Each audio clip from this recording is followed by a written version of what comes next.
Not conspiracy theory. Not anonymous sources. Retired Mossad operatives. Former CIA officers. Pulitzer Prize-winning investigative journalists. All have gone on record. Jeffrey Epstein didn't run a sex trafficking ring. He ran a powerful Israeli influence and blackmail operation. Ghislaine Maxwell, Mossad asset and daughter of longtime Mossad operative Robert Maxwell, managed the operation. The targets: American CEOs, politicians, celebrities, entertainers, athletes, influencers. Anyone with power and anything to hide. The method was brutally simple. Identify the weakness, engineer the compromise, own the person. Because if you can compromise them, you can control them. And what has the United States government done with all of this? Sealed the files, protected the clients, buried the investigation. That's not incompetence. That's a decision. The Epstein investigation stopped being a pursuit of justice a long time ago. What it looks like now is a protection racket. Here is Congressman Ro Khanna regarding Secretary of Commerce Howard Lutnick's testimony before Congress.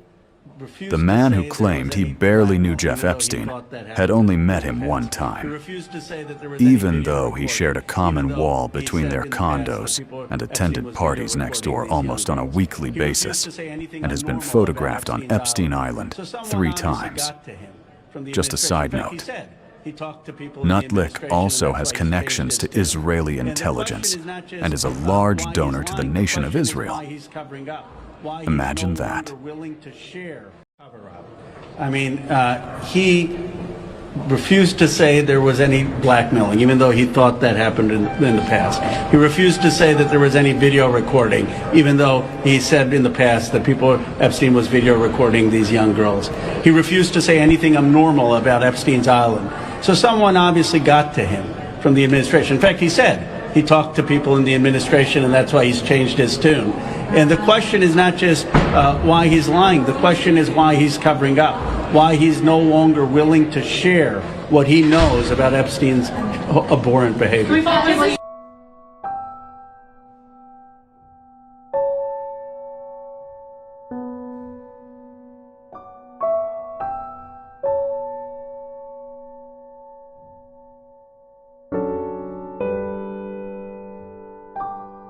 Gavin D. Becker, widely considered the world's foremost expert on personal security.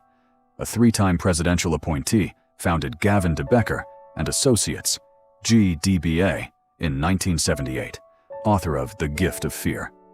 His firm developed the Mosaic threat assessment system, now used by the CIA, FBI, and U.S. Marshals Service. Client roster includes over 80 of the world's most prominent families, including Mark Cuban, Jeff Bezos, Prince Harry, and Meghan Markle. He currently maintains contracts with U.S. government entities, including the CIA, FBI, and U.S. Marshals Service.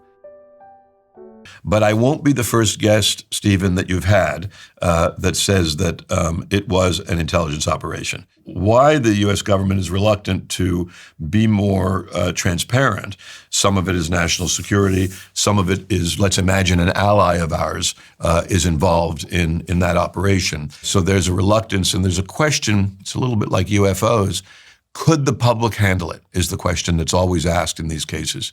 Meaning, could the public handle it if, for example, the UK was running an intelligence operation inside the United States to control senators and congressmen and powerful executives and powerful figures and scientists?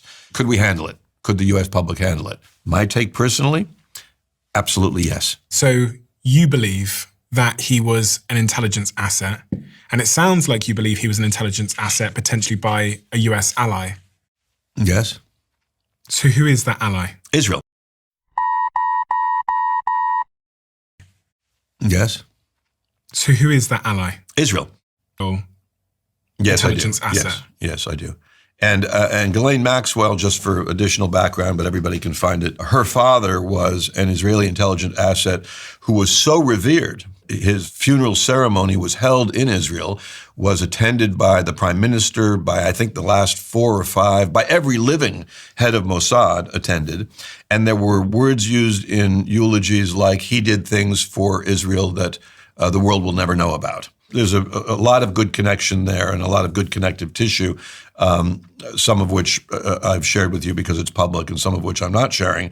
But that is indeed what I believe, yes. And not just me, by the way. You might already be there, and you've certainly had another guest sit here and former CIA guy, Kirikow, how do you say his last name? Yeah. Am I close to how you say it? You're close. It's closer than I would get. Okay, good. And he was point blank in saying Israel. So there's no direct evidence, but what people are essentially doing is putting the pieces together to make a picture. There is direct evidence. There's just not direct evidence I'm sharing at this moment. And can you explain to me why recording videos and audio of people getting those kinds of, doing those kinds of things would be a useful asset for this foreign adversary to have? Sure. Blackmail is not always done by calling you up and saying, hey, Stephen, I'm going to hurt you in the following way if you don't do A, B, or C. The other version is far better, which is even alluded to in some of the now released material, which is he calls and he says, Stephen, I've got terrible news. Do you remember you had that massage from Cindy? You know, that girl, Cindy? Oh, yeah, I remember. Well, she recorded something. She had something in her bag. She made a recording, and I got worse news, Stephen. The girl's 16 and a half. And now, by the way, you are stomach drops, diarrhea. You are in a world of stress right now, just hearing that. And he, instead of being your blackmailer, becomes your rescuer. He says, I can handle it, I can handle it, I can handle it. She's got the recordings. I don't know where they are, but I can handle it, I can handle it, I can handle it. Don't worry, don't worry, don't worry. And he owns you now forever.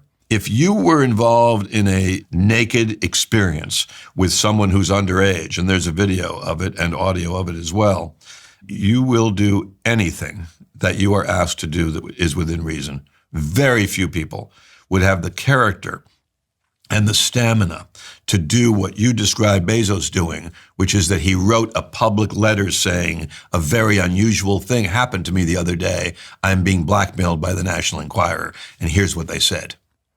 That's very, very rare. And so, a senator, a congressman, he owned a lot of people. The Dylan Howard, Israeli intelligence connection. Dylan Howard, the National Enquirer's editor-in-chief, who sent the blackmail email to Bezos threatening to release intimate images, was simultaneously working on a book with a former Israeli intelligence agent at the very same time as the hack and blackmail operation. That is not a coincidence anyone should brush past. The Epstein thread. This is where it gets truly labyrinthine. Former senior executive for Israel's Directorate of Military Intelligence, Ari Ben-Menashe, claimed he met Jeffrey Epstein and Ghislaine Maxwell in the 1980s, and that both were already working with Israeli intelligence at that time. Epstein met with former Israeli Prime Minister Ehud Barak on nearly a monthly basis, 36 times between 2013 and 2017. After one visit to Epstein's Manhattan apartment in 2017, Barak was spotted leaving the building with his face covered to avoid surveillance cameras. Former NSA counterspy John Schindler wrote that Epstein appeared to have been part of a shadowy Israeli influence operation. Here is what the documented record shows. National Enquirer David Pecker ran a catch-and-kill blackmail operation for Trump. His editor Dylan Howard was simultaneously collaborating with a former Israeli intelligence operative. The mechanism used to hack Bezos was Israeli-made Pegasus spyware sold to Saudi Arabia, with Kushner facilitating the deal. Epstein ran what appears to have been a honey trap and blackmail operation on behalf of Israel, with surveillance cameras in every room, with deep documented ties to Israeli intelligence going back to the 1980s. Epstein, Maxwell, Pecker, NSO Group, Kushner, MBS. These are not random overlapping social circles. This is an intelligence operation with multiple layers, multiple clients, and multiple governments, with a shared interest in compromising and controlling American politicians and business leaders. The Enquirer's safe full of buried stories was not journalism. It was leverage.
Do you think Jeffrey Epstein was a spy? I believe very strongly he was a spy, yes. And who do you think he was working for? The Israelis. Documents by the US Department of Justice show he was deeply entangled with Israeli intelligence. Newly released FBI documents cite a confidential informant clearly saying that Epstein was a co-opted Mossad agent. But that's not all. In the book Epstein, Dead Men Tell No Tales, former Israeli agent Ari Ben-Manash openly claims that Epstein was running a Mossad honey trap operation after being recruited by Ghislaine Maxwell to blackmail global political figures to favor Israeli interests. Her father, Robert Maxwell, is widely thought to have been an Israeli spy, confirmed by an Epstein email which was released in the latest batch of documents by the DOJ. The email states that Maxwell had free access to the White House, Downing Street, the Kremlin, and European elites. Although he later downplayed it, US prosecutor Alex Acosta, who gave Epstein a generous plea deal in 2008, said, "I was told Epstein belonged to intelligence and to leave it alone."